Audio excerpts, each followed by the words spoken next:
आलमी मंडी में तेल की कीमत में खातिर ख्वाह कमी का देरपा फायदा हासिल करने का तरीकाकार वज़ा कर रहे हैं। कोशिश है कि मौजूदा तेल की कीमतों में कमी का फायदा मईशत और आवाम को पहुंचे। मैरीटाइम सेक्टर में इस्लाहात के हवाले से इजलास में गुफ्तगू करते हुए वज़ीर आज़म शहबाज शरीफ ने कहा कि मैरीटाइम शोबे में इस्लाहात के लिए टास्क फोर्स कायम की गई है। शहबाज शरीफ ने कहा कि बिजली की कीमतों में औसतन ₹7.5 फी यूनिट कमी की गई है। ये एक बड़ा रिलीफ है जो घरेलू और सनती सारिफिन को फराहम किया गया है। वज़ीर आज़म ने कहा कि बिजली की कीमतों में मजीद कमी के लिए इस्लाहात का अमल जारी है। अल्लाह का शुक्र है कि हमने मैक्रो इकनॉमिक इस्तेहकाम हासिल कर लिया है। उन्होंने कहा कि बिजली की कीमतों में कमी से पैदावारी लागत में कमी आएगी।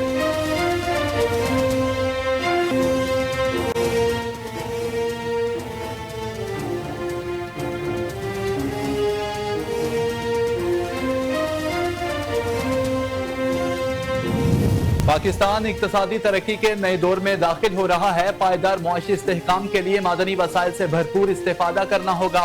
पाकिस्तान मिनरल्स इन्वेस्टमेंट फोरम 2025 से खिताब करते हुए नायब वज़ीर आज़म इसहाक डार ने कहा, मादनी शोबे में सरमायाकारी को फरोग देने के लिए इस्लामाबाद में 2 रोजा पाकिस्तान मिनरल्स इन्वेस्टमेंट फोरम 2025 का आगाज हो गया है, जहां अमेरिका, चीन, सऊदी अरब, रूस, फिनलैंड और तुर्किया समेत दीगर ममालिक के वफूद शरीक हैं। फोरम में मुअज़्ज़िज़ मेहमानाने पाकिस्तान बिजनेस कम्युनिटी से मुलाकात करेंगे और मुख्तलिफ कारोबारी इम्कानात पर मुफाहमती यादाश्तों पर दस्तखत किए जाएंगे। वज़ीर आज़म शहबाज शरीफ और army chief general Syed Asim Munir investment forum में शिरकत करेंगे।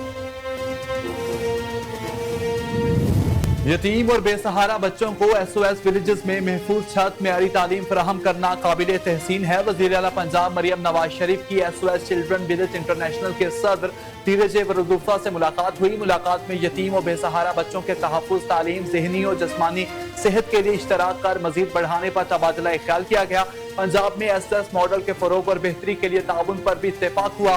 इस मौका पर गुफ्तगू करते हुए वज़ीर आला मरियम नवाज शरीफ का कहना था, बेबस और लावारिस बच्चों का सहारा बनने पर SOS विलेज की समाजी खिदमात को खिराज तहसीन पेश करते हैं। SOS स्कूल्स के मेयारी तालीम और यूथ होम के जरिए नौजवानों को खुद मुख्तारी की राह पर गामजन करना काबिल तहसीन है।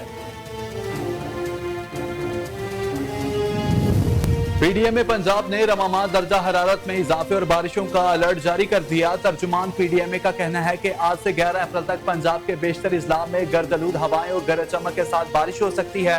PDMA के मुताबिक लाहौर, कसूर, सियालकोट, नारोवाल, ओकाड़ा, फैसलाबाद, टोबा टेक सिंह, झंग, खुशाब, सरगोदा और मियांवाली में आंधी और बारिशों के इम्कानात हैं। दूसरी जानिब दर्जा हरारत में नुमाया इजाफा होने लगा। आज कम से कम दर्जा हरारत 23 जबकि ज्यादा से ज्यादा 37 डिग्री सेंटीग्रेड तक जाने का इम्कान है, जबकि शहर का मौजूदा दर्जा हरारत 28 डिग्री सेंटीग्रेड रिकॉर्ड किया गया है।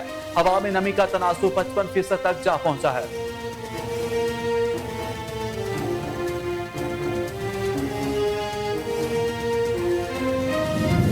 मादनी शोबे में सरमायाकारी को फरोग देने का मिशन 2 रोजा पाकिस्तान मिनरल्स इन्वेस्टमेंट फोरम 2025 का आगाज हो गया। पाकिस्तान मिनरल्स इन्वेस्टमेंट फोरम का इनेकाद इस्लामाबाद के जिना कन्वेंशन सेंटर में किया गया, जहां अमेरिका, चीन, सऊदी अरब, रूस, फिनलैंड और तुर्किया समेत दीगर ममालिक के वफूद शरीक हैं। फोरम में मुअज़्ज़िज़ मेहमानाने पाकिस्तान बिजनेस कम्युनिटी से मुलाकात करेंगे और मुख्तलिफ कारोबारी इम्कानात पर मुफाहमती यादाश्तों पर दस्तखत किए जाएंगे। वज़ीर आज़म शहबाज शरीफ और army chief general Syed Asim Munir investment forum में शिरकत करेंगे। आला सतह का अमरीकी वफ्द इरिक माहिर के सरबराही में इन्वेस्टमेंट फोरम में शरीक है। नायब वज़ीर आज़म और वज़ीर ख़ारिजा इसहाक डार का अमरीकी वज़ीर ख़ारिजा मार्को रूबियो से टेलीफोनिक राबिता। वज़ीर ख़ारिजा इसहाक डार और अमरीकी वज़ीर ख़ारिजा मार्को रूबियो ने दो तरफ़ा ताल्लुकात, इलाकाई सलामती और इक़्तिसादी ताउन पर तबादला ख्याल किया। तर्जुमान के मुताबिक इसहाक डार ने पाक अमेरिका इश्तराक मज़ीद मजबूत बनाने के अज़्म का इयादा किया। इंसदाद दहशत गर्दी में ताउन को मजबूत बनाने पर जोर दिया गया। तिजारत और सरमायाकारी के शोबों में मज़ीद ताउन पर जोर दिया गया। गुज़िश्ता रोज की रिकॉर्ड मंदी के बाद आज पाकिस्तान स्टॉक मार्केट में कारोबार के दौरान मुस्बत रुझान देखने में आया। कारोबारी हफ्ते के दूसरे रोज कारोबार के आगाज पर स्टॉक मार्केट में जबरदस्त तेजी देखी गई। 1500 से ज्यादा पॉइंट्स के इजाफे के साथ पाकिस्तान स्टॉक मार्केट में 100 इंडेक्स 1,16,424 पॉइंट्स की हद को छू गया। वाज़ेह रहे कि गुज़िश्ता कारोबारी रोज के इख्तिताम पर पाकिस्तान स्टॉक एक्सचेंज में 100 इंडेक्स 3,882 पॉइंट्स की कमी के साथ 1,14,909 पॉइंट्स की सतह पर बंद हुआ था। الیکشن کمیشن آف پاکستان نے P T I intra party case آج سماعت کے لیے مقرر کر لیا۔ P T I intra party case کی کاغذ جاری کر دی گئی۔ الیکشن کمیشن کی جانب سے بیرسٹر گوہر اور رؤف حسن کو نوٹس جاری کر دیا گیا۔ الیکشن کمیشن آف پاکستان نے اکبر ایس بابر اور دیگر درخواست گزاروں کو بھی نوٹس جاری کر دیا۔